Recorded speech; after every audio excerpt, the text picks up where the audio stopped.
Gaudete, gaudete, Christus es natus, ex Maria Virgine, gaudete. Welcome to another episode of the Rediscovery channel, where each episode we look back at a different topic because history is too important to be forgotten. And today I have my two co-hosts with me, Ivor and Great Pharaoh.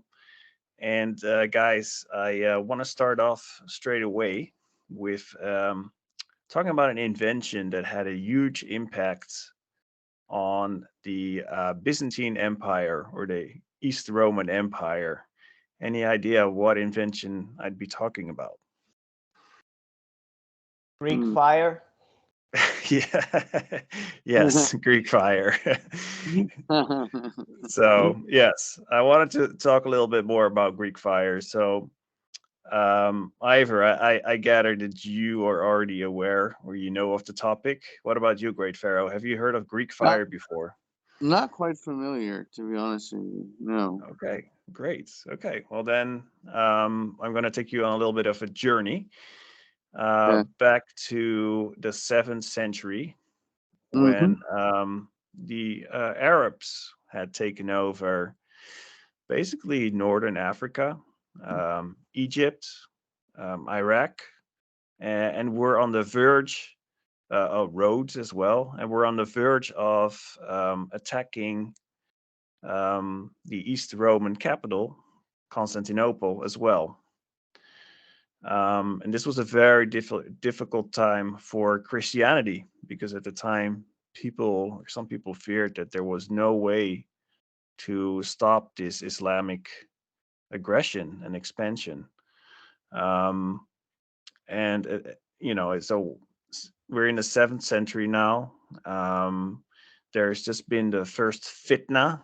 Do you guys know what a fitna is? I've heard that term multiple times. I think it has something to do with Sharia law or something in the faith from the Quran. Yeah, I don't know the exact details either, but it's as far as I understand, it has to do with who is the rightful ruler of the caliphate, so the Islamic Empire. Okay. And after some time, the Islamic Empire began to lose some steam, and there was an internal battle over who should take over. And that was how the second caliphate was started, which was the Umayyad Caliphate. So at this time, the Persian Empire had already collapsed, and so now they're at the gates, right, of Constantinople. So it happened so quickly that basically they're not really that well prepared for it. Of course, they've been hearing some rumors, but the East Roman Empire, the Byzantine Empire, is in a very weak position because it's lost so much land across northern Africa, but also Egypt, which was an important place for them for growing a lot of their food. So they're severely weakened, and now there's this huge army marching. And what they've also started to do was build a fleet. So they also built a huge fleet of warships that was blocking Constantinople off from basically any supply. So there was a land army, and then there was a fleet as well, blocking their supplies coming out over the water. Um, so between the year 674 and 678, something happens. The then Emperor Constantine IV, he's like, well, basically we can wait here and die, or we can go out and do the thing that's most glory, like manly and righteous. And he orders a direct attack. So he goes out of from the huge walls of Constantinople, and he attacks the Arabs directly. Um, and he does this with a certain self confidence because what the Arabs don't know, and what he does know, is that he has a secret weapon. And this secret weapon probably had a similar effect on the people at this time that witnessed it for the first time, almost as maybe something like the atomic bomb, or maybe people that would come up and face musket fire or machine guns, even. Uh, it completely changed the way the battle should have happened. Um, and it was really created some scenes of terror, huge terror.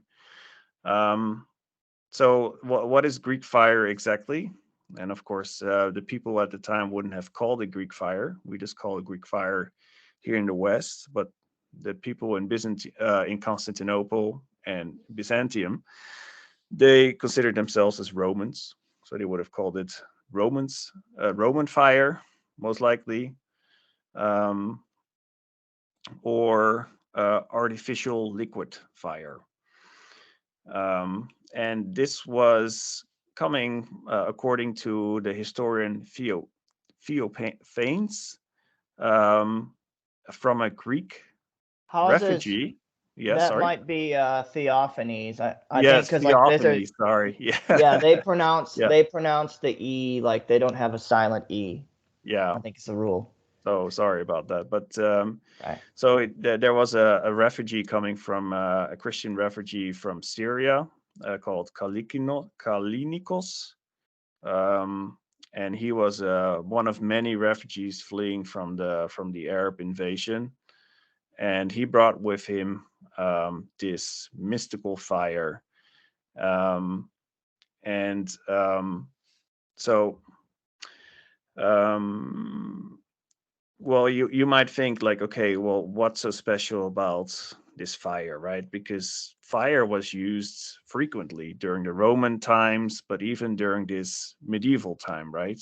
Mhm. If you think about an old movie, you probably like taking time during the Middle Ages or something like that. You're probably thinking of huge sieges and people throwing like burning oil down the castle walls, or even shooting huge balls of fire with their catapults.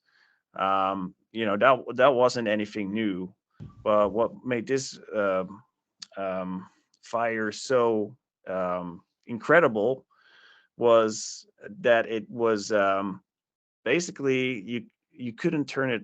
There was no way of stopping it. So neither water nor sand was able to extinguish it. Hmm. Now, what the contents of the fire, or the ingredients were is not known, because it was kept as a secret among uh, the um, the emperors of the East Romans for centuries. But um, basically, what they think is it probably included ingredients like quicklime, sulfur, resin, potassium nitrate, and some people even think that gunpowder was included, as well as a type of petroleum, which was probably acquired from the Crimea region. Hmm. So the process of making this the liquid was a highly dangerous one, given its volatility of the chemicals. And distilling the petroleum elements required complex technology for the period, known only to a select few. So the recipe was jealously Hmm. guarded. Hmm. Um, what made it, one of the ways that made it also very unique, is that on the water, it simply continued to burn, and that even with conventional means, there was just no way to stop it. And they tried many different techniques, like using damp cloths on ships, or trying to attack when there was a storm to avoid it. But basically, this fire consumed anything, ship, equipment, and man alike. So anyway, and then the second part of the innovation, and that's probably that made it so incredibly deadly, um, was that they used a type of pressure pump. And we don't know exactly how it worked, but we do know that it had pipes made from copper. And it was, you could move it in any direction you wanted to. And then it used pressure siphons that were apparently so complex that at one point, when the Slavs captured a fully functioning ship with one of these devices, they had no idea how to actually operate it. So yeah, so the Arab fleet was unable to use, to do anything about this. So what they did is they used their Roman ships, which were ships you would row, so they're very quick on the water. They would row up to this massive Arab fleet and basically used a flamethrower on it and burned the whole thing down in a complete huge case of terror, which must have felt like, especially to those Muslims, like hell on earth. There was just no way to escape the fire. And then they were pursued and many of them killed as they fled on the way back. So, yeah. So this was basically like going back in time and bringing a flamethrower. Maybe you've ever wondered about what it would be like if you went back in time and you brought a machine gun. Well, these people went back and they brought a flamethrower, and yeah, they basically helped defeat the Islamic incursion. And it played an important role in the survival of Christianity in Europe. Not only was it the first major defeat of the Muslims, and it also gave people all over Europe, the courage that these invaders could be stopped. And it helped the Byzantine Empire survive for another 7 centuries. And there was a second siege in the year 717. And this time it was an army of 200,000 versus just 15,000 people in Constantinople, and a navy of 5,000 ships. And again, they were devastated by the Byzantines. So yeah, so again, this is not something that was unknown. Like there were others that had similar types of fire, but none of them that were quite as potent, and none of them that came with this pressure device that was able to launch it from ships, but also from the walls of Constantinople as well. So the Greek fire is used for many centuries until there's another invention that finally starts to make it irrelevant. And any idea of what that might be? Cannons. Yeah, exactly. So Yeah. So basically, that was my story of today. How like one technology was able to have a huge impact on the future of a world religion and a region. And yeah, I just thought it was interesting because I knew about Greek fire, obviously, and so did you. But I didn't know all the details, and I didn't know about how they were using these pumps. But it makes sense because when they were people were visiting at the court in Constantinople. They also have a description of like different what did they have, like They had, I think I know what you're thinking of. They had some kind of animatronics. Yeah, So yeah, exactly. Like there was like steam operated animatronics and things like that. Like they would have like a mechanical bird or things like that, and like using steam power. And it makes sense that they would be the ones. But steam power was actually, there was a scientist, I forget what his name was, but I think it was around like the 1st century AD or BC. I'm not exactly sure, but he was a Greek scientist living in Egypt. He came up with a steam engine, like a very primitive steam engine. And the Romans, they never made it into like they never had an industrial revolution because they had slavery and there was no incentive to try and make labor saving devices, but they used the steam engine for special effects and gimmicks, basically like opening and closing the doors of temples. So people would think, oh, the gods are opening the doors to let me in, stuff like that to impress people. And it seems like the Byzantines, they use it kind of for similar reasons to impress people. And as I recall, this is actually what caused the Russians, the Kiev Rus, to convert to Eastern Orthodox Christianity, because they were considering Catholicism and Orthodoxy and Islam as they wanted to join like the Monotheist Club, because they thought monotheism was what made some cultures more advanced than theirs.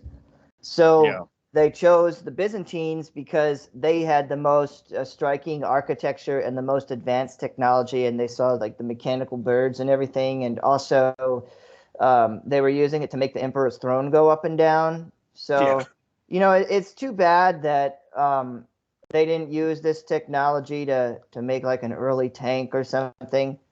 I I guess kind of that would have been they would have had to make the jump to the industrial age first, which probably would have happened if it hadn't have been for all the constant invasions as well as internal yeah. division. They had a lot of civil wars, but actually, what you mentioned about the Slavs and the Bulgars were also attacking the Byzantines, and after they used this Greek fire, they gained a lot of respect and and settled. They created more stability in the region, and I think Armenia was also starting to break off, and because of this decisive battle, stayed within the empire for a longer period of time. So yeah, but yeah, Yeah. I mean, it's a pity that, but of course things happen for a reason. So yeah, Yeah, like another thing is during the American Civil War, or the war between the states, depending on like which side of it you prefer. The Confederacy, they had the least advanced technology.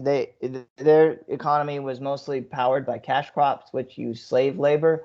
So they didn't innovate much. Like most industries were up north. But in the 1800s, steam power was already being used to propel trains, and the Confederates made like the first ironclad warships, and they were driven by steam. There was no sails on those things, so it would have been interesting if the Byzantines had, if that had occurred to them, or even the Romans. But the Romans, another thing is like before the Roman Empire collapsed in the West, the western half collapsed, the Mediterranean was pretty much a Roman lake. So they didn't have much interest to, I guess, upgrade their ships. Maybe they did upgrade their ships in some ways that I don't really know. But yeah, they weren't under a lot of pressure as far as sea battles go, because they had pretty much surrounded the Mediterranean on all sides. I mean, they had surrounded it on all sides. yeah, it was basically a Roman pool or a Roman Yeah. lake. Yeah, Yeah. and then after the Arab invasion, it became highly contested. And then, of course, we've talked about that. There about the Barbary pirates as well, because they were the scourge of the Mediterranean after selling millions of Europeans into slavery. Right. So yeah, well yeah. All right, so that was my story for today. I think it's cool, and I'm always interested about, of course, now with a war going on, like with new technological developments, you never know. Like like drone warfare, for example, is seem to be extremely important. Um, so if you have a cutting technological edge, it could determine the future of your empire. Um, but then again, like nowadays, I think that's being tested in the Ukraine, where you saw that drones were initially playing a really important role, and it looked like it may have actually influenced the battle to a huge extent. Although now it seems to be back to a more almost World War I type of warfare, where it's just trenches and artillery. But anyway, Well, that's it. Yeah, I think a major factor in what's going on today is the proliferation of nuclear weapons. Like nuclear weapons are what ended World War II, and it's also what's deterred a lot of wars from happening since then. Like the main reason the United States and the Soviet Union never went to a hot war is because of nuclear weapons. It's called MAD. Mutually assured destruction was the yeah, policy. Like if either empire goes to war, then eventually it's going to escalate to nukes. And one of the things that just amazes me today is that um, certain people are ready to go to war with Russia, which is a nuclear power, and they're saying, our strategy is to have this proxy war and just degrade their ability to keep fighting to the. But if it gets to the point where all his conventional weapons are used up, what does that leave? Obviously, it leaves nukes. So I think that today we have a lot of during the 20th century, post World War II, was a lot of proxy wars using small countries that were kind of weak to, and fight one side or the other, supporting one side or the other, until you get a victory. One dictator replaces another, and then that person is an ally to either power. But today it seems like there's a lot of economic stuff that goes around, like economic pressure, sanctions, and of course, drone strikes were a big deal, in the early 2000s with our government messing around in the Middle East and, sending drones to blow up people over there. But I think that nuclear weapons are still the most important thing, because if there ever is a hot war, eventually it's gonna come to that. It's either gonna come to that, or it's gonna come to a stalemate where both sides negotiate. That if you refuse to negotiate and decide to keep fighting, eventually the nukes are going to come out. So I think that the nukes, the existence of them, is what's prevented another mass slaughter like World War I and World War II. Like World War I and World War II, there was a lot of new technology, like machine guns, and then airplanes and submarines. Of course, submarines. The Confederates had a submarine, but it wasn't really used on a mass scale until World War One. But there was no weapon that would just obliterate an entire country that you could not escape from until the atomic bomb was developed. So the main, whoever had the most manpower was still a big factor in those wars. So there were conventional wars, even though they were using kind of new weapons, and it was slaughter on a mass scale. So if there's another World War III, it's going to be slaughter on the greatest scale ever, and then there's going to be an aftermath to it, because that radiation is going to affect the environment. You're going to have all sorts of people and animals getting radiation sickness. Then people will die from that. Then there's going to be cancer. Then there's going to be birth defects because of mutations and deformities. There's going to be food shortage because the sunlight will be diminished, but also the mass scale farming is going to be more difficult. Food processing plants are not going to exist. There'll probably also be some EMP effect. I mean, it would be a new dark age. It'd be truly awful. Like it might put us back to fighting with horses again. And It might be swords. the end of civilization as a whole.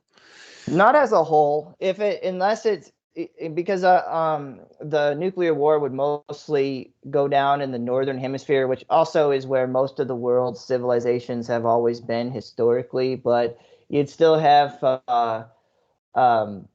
the rudiments of civilization in the southern hemisphere. I mean, it'd be awful. It'd be rough and very barbaric. If it wasn't the end of the world, like I tend to believe in, and you do as well, I think, like the end times prophecies and revelations and everything like that. So if it doesn't come to that, then it would be a civilizational reboot like never before. And the civilizations that follow would probably be very inferior to what we have now. And there'd be a lot of mass migration of survivors from the northern hemisphere going down to the southern hemisphere, which to my knowledge is something that's never happened before. Like today's mass migration, which we don't really want, but it's mostly coming from, in general, from the southern hemisphere to the northern hemisphere, and they're stressing our systems, like our economy and our workforce and our welfare systems, all that stuff, and our law enforcement systems. But Yeah. those people Yeah, no, have never had to deal with it. Like, imagine if it was in the reverse. Like, I don't think those people would even receive us well. I don't think they'd welcome us. I don't know if they would go unscathed, to be honest. I think there might be a nuclear winter which would be worldwide. But going back to the historical side of things, we're Yeah. talking about proxy wars. And I think it is definitely interesting that proxy wars are definitely something that you see throughout history a lot. And this is another proxy war, which I believe is basically between the United States and Russia. As there Central have banks been in so Russia. many others throughout the world, which it just baffles me that these people that are supposed to be so intelligent think that it's okay to create so much um, um, to destabilize huge parts of the world, and just think that it's not going to have any influence over you in the end, because history teaches you something completely different. For example, the Persians, they used to hire different Greeks to fight against each other to keep them busy and occupied, Yeah. until one of those little kingdoms that they used to hire started producing people like Alexander the Great, which was Well, hold on. Alexander yeah, came from Macedonia. That place was never under the Persians. no, but they were hired by the Persians to fight the wars, against eeach other. They were like the mercenaries for hire, or and if you think about all these wars that are being fought today in Syria and Iraq and in Afghanistan and now in Russia, or Yeah. uh, not Russia yet, but the Ukraine. You wonder how much. What are you creating here? Like, is there going to be another Alexander the Great that you're No. inadvertently financing? I don't know. Like, they're I'll- creating whole dark, like, commercial armies, like, that are basically armies for hire. So I don't know. So Do I they really think think they can control those all the time? what's different today is that the ruling class in the past would have children, and they always wanted to pass on their kingdom to the children, whether it's Muslim, Catholic, Eastern Orthodox, Hindu, whatever, Buddhist, Mongol. They all are like having this idea that I rule this territory, I'm benefiting from it, and I want my children, my people to continue to rule this. I'm going to try to pass it on to them. Whereas the ruling class that we have today, a lot of them are old people, you notice, and quite a few of them don't have kids. There's also a lot of women, like Angela Merkel doesn't have any kids, for example. And so they don't have the same stake in the future.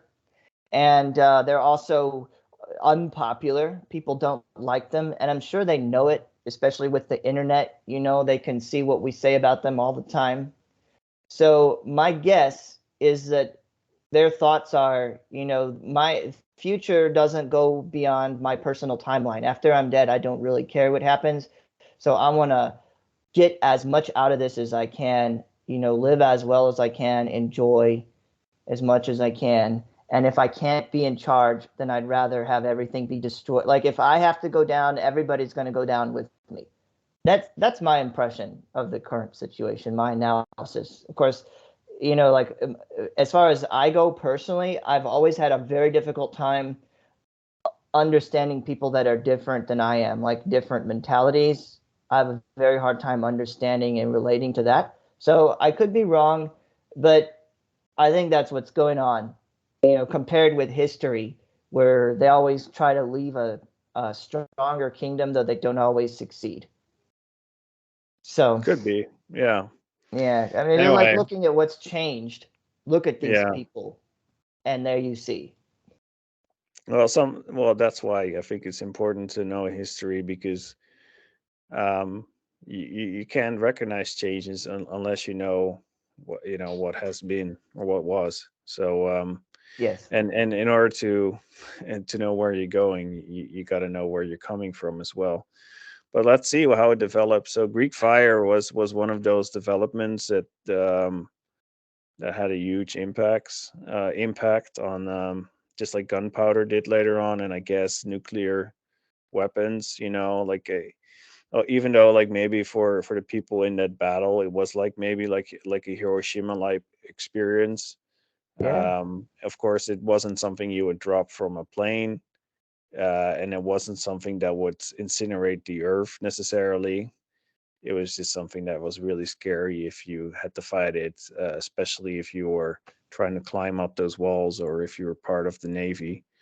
Um, but yeah, I mean, who knows what the next technologies are going to be and how they're going to influence the battlefields. It's more than just numerical numbers. I mean, because Yeah, like that's not really a big thing today. Numbers today don't mean the same thing that they meant in the past. It's a no, lot of it's about technology, you know, um, and delivery systems and all that. And like I wonder though, when the Muslims were first getting attacked with this Greek fire, you know, probably not everybody died right away. Some people would have taken days to die, maybe. I wonder if Muslims engaged in mercy killings. Like, you know, this guy's not going to make it. I'm sure some of them wanted to die when they had like third-degree burns all over their body, and they're like lying there screaming. yeah, It's like, I wonder about that because I don't think, same as Christians, I don't think they're are allowed to commit suicide. they commit So suicide when they're doing their jihads, though. yeah, but I don't. Yeah, I guess so. Yeah, there is something in the Quran. That's right. I don't know where it is. Yeah, I'm pretty Great sure Pharaoh it's might know if he is here, but there's like something where there's like some prescription either in the Quran or in the hadiths about suicide, and the way that it mentions it is like not cutting cutting yourself, like cutting your stomach open or your throat or your own throat or something like that. And like I've years ago I had this discussion with Muslims, like, how is it you guys are using these tactics? You know, it's an online discussion, but I was like, how are you guys using these suicide bomb tactics when you're not supposed to kill yourself? And the argument was, well, those people killed it. It says not to cut your throat or your stomach or something like that. It doesn't say not to blow yourself up with a suicide belt. wow, So I that's was a like, very very literal. It's a very okay. yeah. What do you call it? Uh, like one of those old Jews that's trying to stick to the literal, everything literal in the law. But yeah, I guess you're when you fall in battle, that's one thing. But like, at least in battle, there should be a way where you don't fall, because otherwise it's just suicide. I agree. So They don't. um, It's a part of their doctrine, though, that if you die in battle against the infidels, then you're sure to get to heaven. Yeah, but is blowing yourself up dying in battle? Because I wouldn't call Technically, it battle. It's just you're blowing yourself up. It's I don't you're know. killing infidels. They're Yeah, supposed but to you're be. also killing yourself. So Yeah, I mean, we're not Muslims, so I don't know. we'd Yeah, have to get an explanation from them for it, like what their logic is. Yeah, it doesn't really make a lot of sense. I mean, if they're not yeah, supposed to commit suicide, then the last thing that they're technically doing is breaking the law when yeah. they do that. Yeah, I don't know. Oh well. Okay.